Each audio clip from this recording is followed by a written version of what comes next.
Täna võib sulle tulla pakkumisi, mis tunduvad ahvatlevad ja võivad sinu materiaalset heaolu suurendada.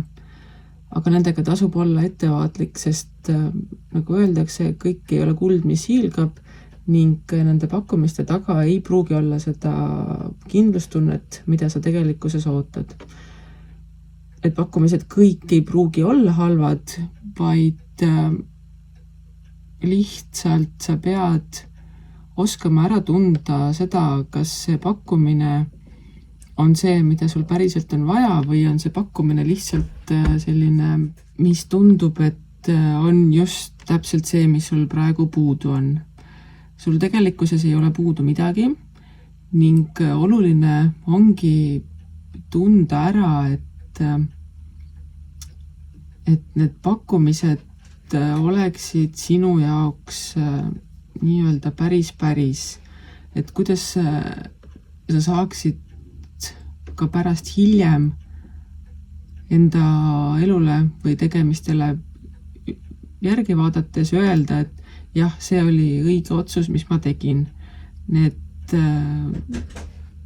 tegevused ja tulemused olid tasakaalus ning ma ei teinud oma tegevustega ka kellegile liiga. Samuti võib juhtuda, et kui sa võtad mingisugused pakkumised vastu, mis tunduvad turvalised, siis hiljem võid sa arvestada või avastada, et sa oled sattunud pöönistesse, mis lahti harutada on võrdlemisi keeruline, kui mitte lausa võimatu. Nii et tänase päeva oluline sõnum on see, et kõik ei ole kuld, mis hiilgab. Kõik asjad, mida sulle pakutakse, mis tunduvad su materiaalset heaolu parandavat, ei pruugi seda olla ning väga hoolega mõtle selle üle, mis on see, mida sa teed selleks, et oma materiaalset heaolu parandada.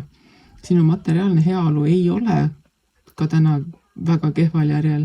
Sul on päris piisavalt seda, mida sul on ning sa oskad sellest võtta viimast ning seda kasutada enda heaolu hüvanguks ja samuti oskad sa seda rohkendada või paljundada niimoodi, et sa ei pea jääma mingite asjade lõksu ning